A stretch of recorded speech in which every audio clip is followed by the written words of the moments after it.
The gray wolf, or commonly known as the timber wolf, is part of the canine family and commonly found in the wilderness areas of North America.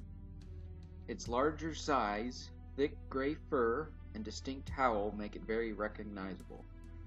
Wolves have evolved to become one of nature's top apex predators with no real natural enemies besides humans.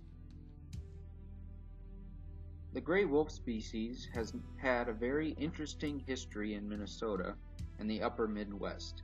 Since the species was removed and now added back to the Endangered Species List, or ESA for short, major controversies have emerged over how the gray wolf populations should be managed. It all started back in 1978 when the gray wolf in the lower 48 states was granted full protection under the Federal Endangered Species Act of 1973.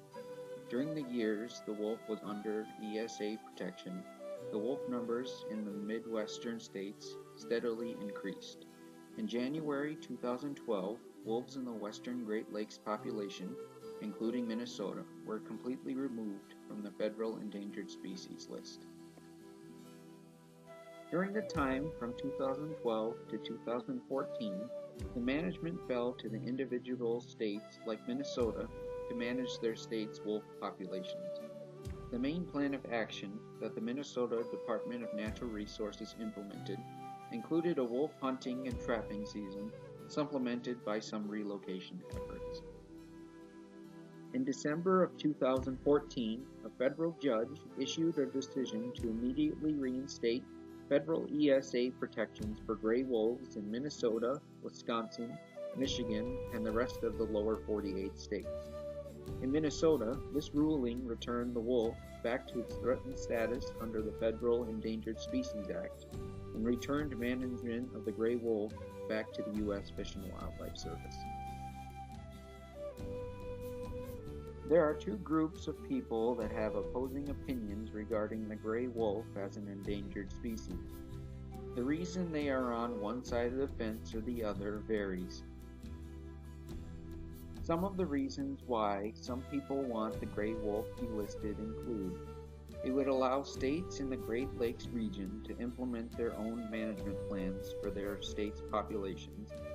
The hunting and trapping seasons would provide a recreational opportunity for the Great Lakes region's hunting culture, and also it would help farmers reduce the loss of livestock due to wolf depredation. On the other hand, there are many people that are against the delisting of the gray wolves from the Endangered Species Act. Some people just enjoy the aesthetic qualities that wolves possess. The larger body of people against the delisting of wolves includes the various conservationist/protectionist groups that are against the harming or killing of animals.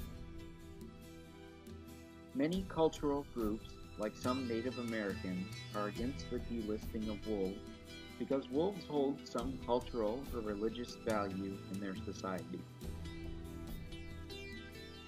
Through the research I have conducted, the general population of gray wolves in the Great Lakes region is healthy and steadily increasing in numbers.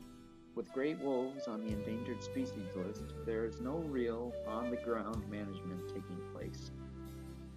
The only real human-related deaths of wolves that is taking place on the landscape can be attributed to vehicle collisions, the harvest of wolves that are associated with livestock depredation by a certified conservation officer, or the wolves that are illegally harvested and not reported by the public. While the federal ESA laws may be well intended, the upper Midwestern states, like the state of Minnesota, have departments of natural resources that can effectively manage the gray wolf populations within their own states. As a wildlife management advocate and also an avid hunter, I am hopeful that the state of Minnesota will regain control of the gray wolf population management through the delisting of the species.